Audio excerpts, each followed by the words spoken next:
All right, welcome back to another episode of Plastic Surgery Uncensored. I'm your host, Dr. Rady Rahban, and I am sure if you're listening in, it's because you listened to our first episode.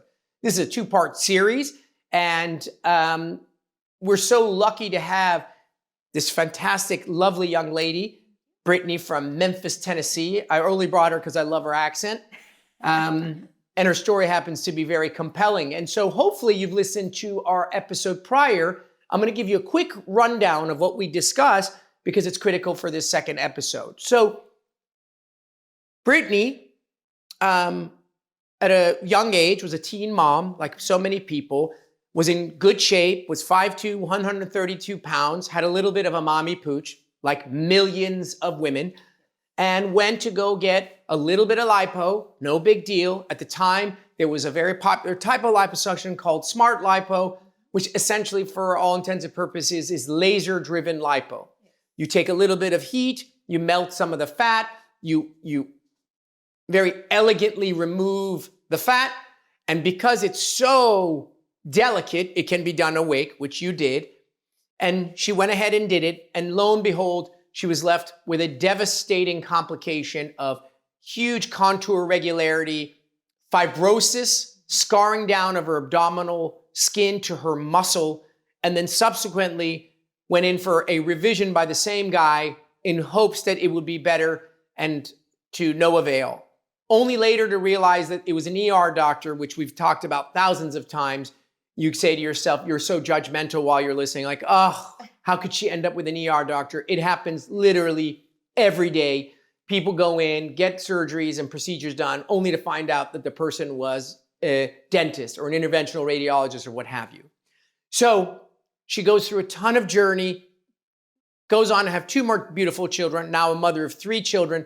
And in addition to this horrible complication that has left her essentially mutilated for all intents and purposes, she now then has a diastasis, which is a separation of her muscles as a result of having 3 kids, and a hernia because her diastasis is very severe.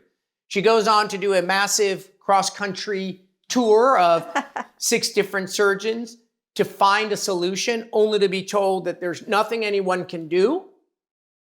She's at high risk of skin death or necrosis because of that area I mentioned. And one doctor did mention to her that she did have diastasis, in which she reverse engineered, went down a couple rabbit holes, and lo and behold, we were united. I did her virtual consult 2 years ago, now more. And in that virtual consult from Tennessee, I told her, listen, I'm not sure that I can help you, but one thing is for sure, without physically examining you, I can't tell you one way or the other. So you gotta be game, and I know you spent a lot of money, but you gotta come in here and let me take a look. And as I said to her in the last episode, I give her mad credit because Brittany isn't Elon Musk or, uber wealthy. She was a hardworking young lady, married and has kids, and yet she invested in her own well-being and came on out. So this episode's all about what the hell did we do? I can just tell you, you look fantastic. Thank you. And my understanding is you've worn a bikini since the last time you and I spoke. So let's see what we did. Okay. So when I examined you, the diastasis that you had was severe.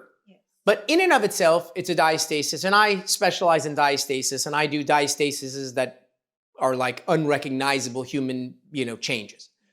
The hernia was, again, part and parcel to the diastasis. What made your situation so tricky is that in order to fix the diastasis and the hernia, you need a tummy tuck. We need to open up your abdomen, go in there and repair those muscles, repair the hernia.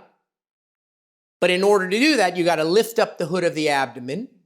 And when you lift up the hood of the abdomen, you're now lifting up this brittle, thin, scarred down abdominal wall, which is highly probable to create new complications. Yes. So I said to you, this is what I think, and you know me, I'm always brutally honest. Yes. I'm not sure if this will work, but if you were my sister, the only way out of this forest fire is through this corridor. And here's what I suggest. Number one, we're going to have to do multiple rounds of fat transfer trying to rebuild the damaged abdominal wall. Again, that means I'm going to have to do selective lipo, that's right, the thing I hate, but in small amounts, take that fat, process that fat, and reinsert it into the cement block of your abdomen, hoping to make it come alive, thicker, and more uniform, and look more abdomen-like. Mm-hmm. And that might take 2 rounds, 3 rounds, 4 rounds. Yeah. I don't know if it'll work. I don't know if your abdominal wall will take the fat and it will survive. Yep. And I'm not sure even if after we do it, it will be enough for me to lift your abdomen. You told me that. Didn't I? Yes, you did. And I said it's going to be a long journey. Yes. And you said? I want to do it. You said, sign me up. So let's talk about that part about it. Okay. And then we'll get into what we ended up doing afterwards. What compelled you to do it despite the fact that I was arguably not very selling? I think one of the first things that I was drawn to was your honesty and your rawness. I really appreciated that in that moment. You told me that I actually would have to lose weight.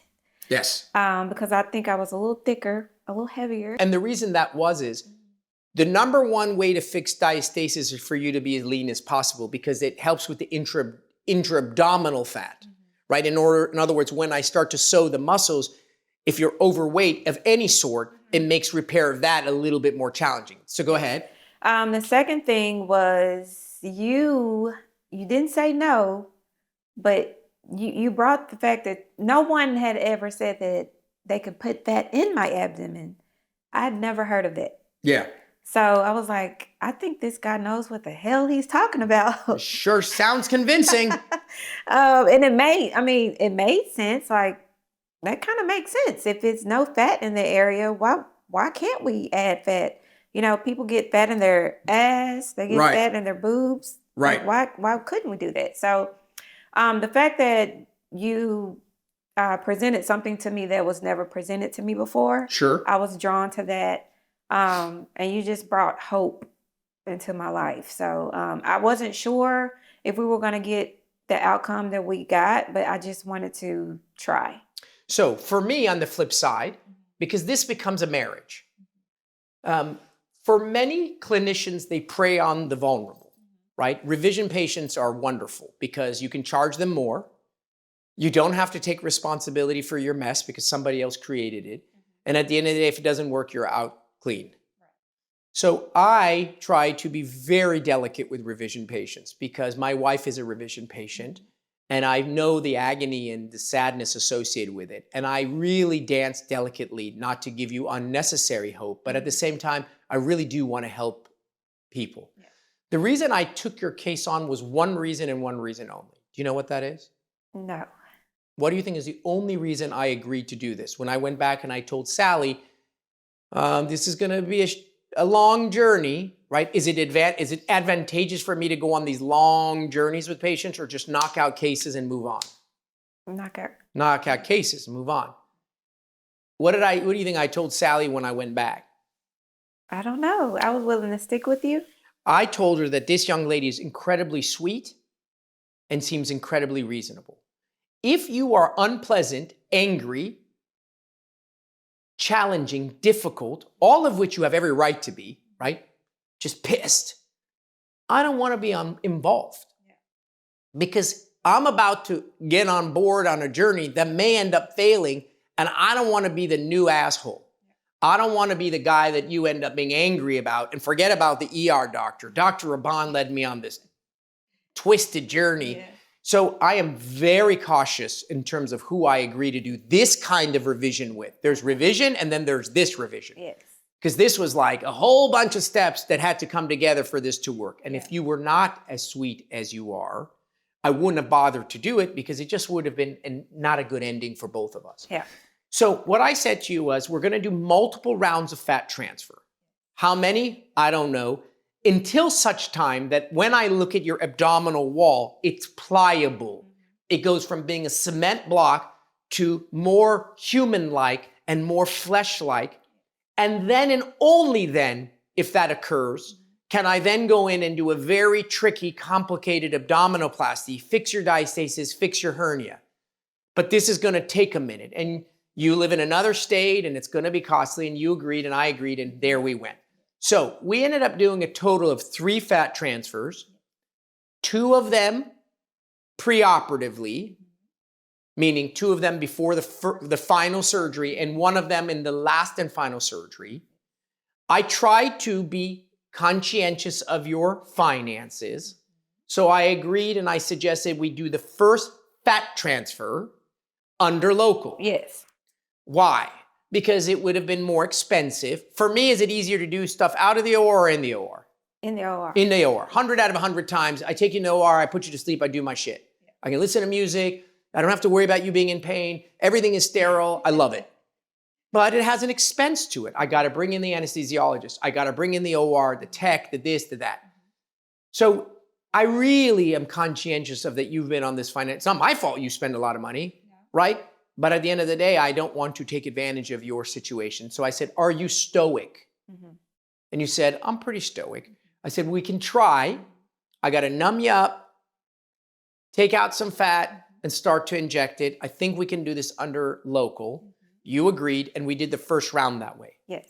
And it was a success, but it wasn't that much fun, right? And you were very stoic, but it was obvious to me that we were pushing the limits of what you could tolerate awake. The pain, yeah.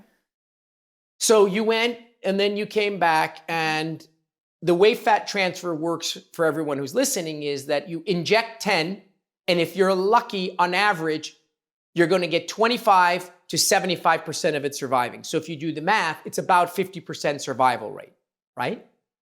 And I would say somewhere in that range, some of the fat took.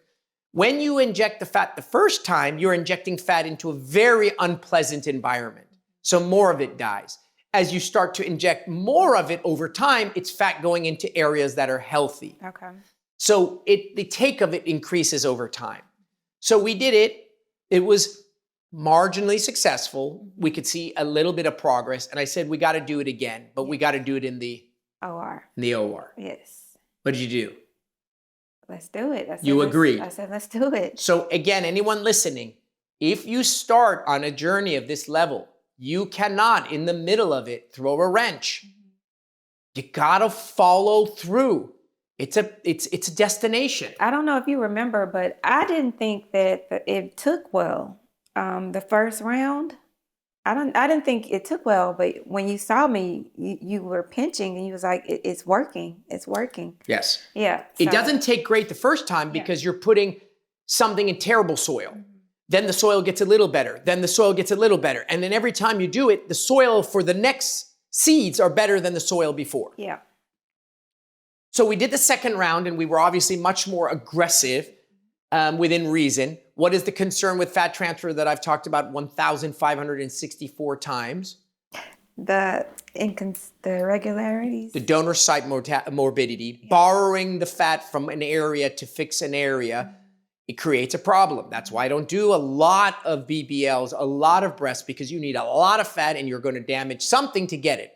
This is, even though we were more aggressive, it's still a relatively small area, right? We're talking the size of a palm or a little bigger than a palm. We're not talking about 2 butts, 2 breasts or something like that. So we did a second round, and I think we began to get very optimistic. Yes, you took the fat from my back. Right. And you put it in my abdomen. Right. My stomach got big. Your stomach got big. Bigger because we were adding to you now. Yes. So I'm like, at this point, I'm like, oh my gosh. I'm really trusting the process. Okay. So you trusted the process. The train has left the station at any rate, right? Now the worst thing you could have done is to jump ship then. And I said to you, I think we're ready, right? I said, I think we're ready. Ready for what?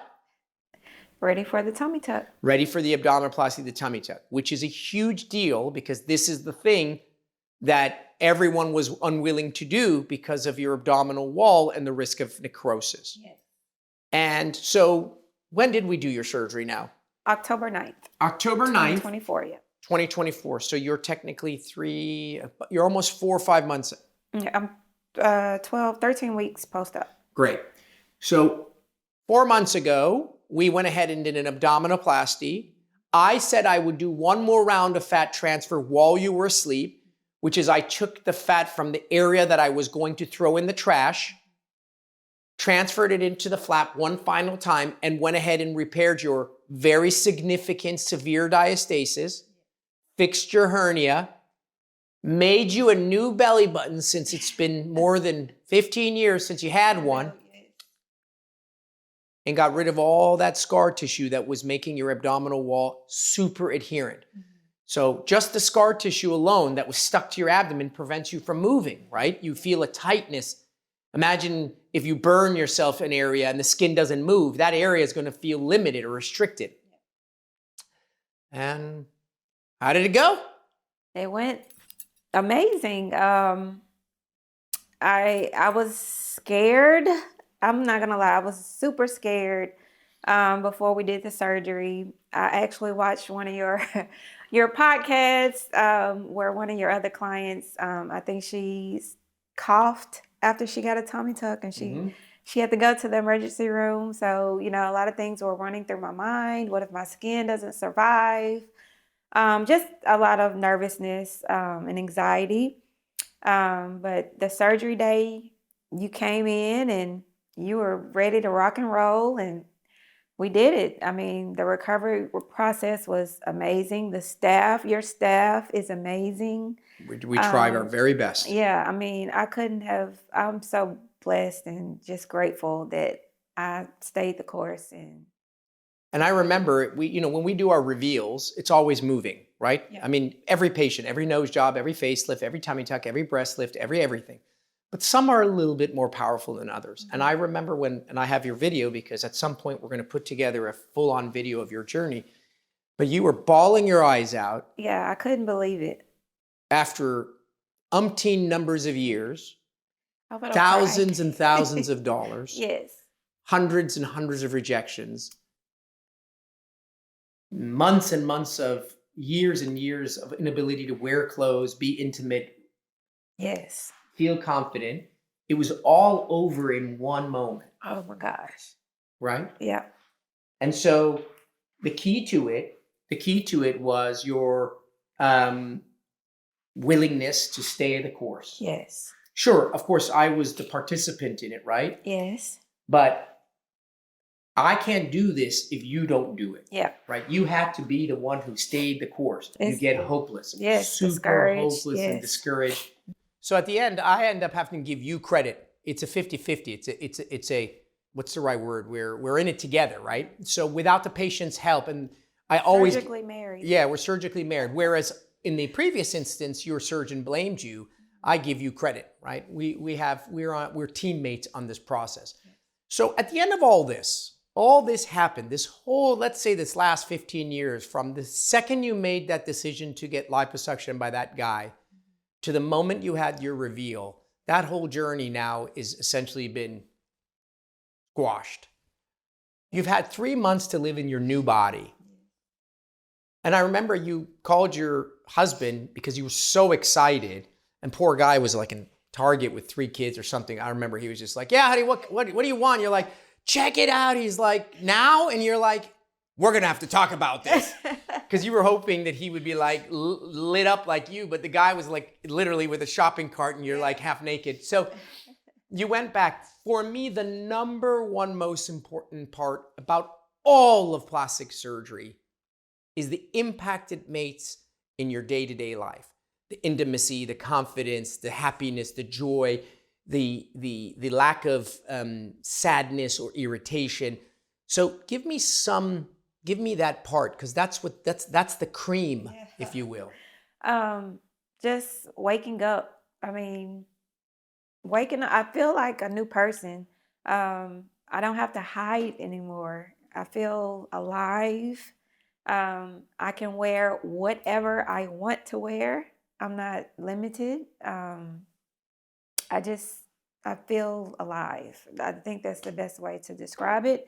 I can have sex with the lights on. I can wear lingerie. I can wear anything I want to wear, and I just feel unstoppable. Yeah, and it's an incredible feeling of liberation because here you have this impediment. It's so massive. It's a huge cloud. It affects everything. And then all of a sudden, it's gone. I've joined a gym. Yeah. I look forward to that. Like it's just a new level I feel like I've unlocked. Yeah, which is really, really wonderful. And at the end of the day, as you know in life, the harder the journey, the more enjoyable the victory. You know what I mean? And so, for whatever reasons, your journey had to be as long as it was. For whatever reasons, my wife had to suffer as long as she has. It's just the path. Why you carry that cross, only God knows. But the reality is, at least you came to the top of a ridge, and now you can see the view, and you made it. And there's no turning back. So, it's been a pleasure to take care of you. I always, as a surgeon, my number one wish is that every patient let me do whatever I need to do and agree to be on board, right? You come on board and say, what do I need? And I say X, Y, Z, you say, okay, because then it gives me complete freedom to do what I think I need to do. And while I wasn't 100% sure, I was obviously confident that we would get you here. And, as you said multiple times, you trusted the system. So I feel like each time I saw you, you would kind of light up, and you would see different results that I was getting from everything that we've been through. So yeah, because it's exciting for me. I mean, I'm invested in you. I mean, I can't speak for other surgeons, but for me, each of you is a part of my life, right? I invest in you. I want to make sure you do good. I want to make sure you have a good outcome. I want to see you happy. I like to see you cry from joy. And then you multiply that, and that's a sum total of my career. So, of course I'm going to get excited. Of course if I didn't, then there would be some major part of me that's got a problem. This is why I trained, and this is why I put in so much time. This is why the staff works so hard, is for individual successes like yours. Yours happens to be a little bit more joyous because it was such a shitty experience to begin with. All right, any parting words for those people that have listened to our two-part episode series? Anything that you would go back and tell your younger self? Anything you would tell a young woman or woman who's thinking of having something done, or is it a place that are totally bummed out? Yeah, absolutely. Don't just go off of the cost of whatever you're trying to do. Make sure you do your research, and if it sounds too good to be true, it probably is.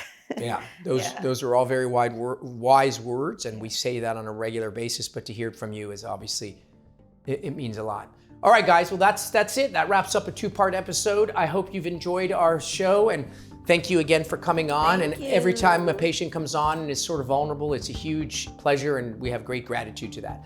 All right, guys, as always, two last imparting pieces of information. One, if you enjoy our show, go write something nice. If you don't like the show, stop following me, don't write anything. But if you like it, go write something nice. Everybody gets an uplift from positive commentary. And the second is, you never know who's going to be in your friend and family sphere a Brittany, someone who you wouldn't know is having something done until it's too late. So just share our podcast with friends and family. Tell them it's worth listening to. At the very least, it's entertaining. And hopefully, as a result, you will have helped someone that you really care about. All right, guys, well, that wraps up another episode of Plastic Surgery Uncensored. As always, I'm your host, Dr. Rady Rahban. We'll see you next week.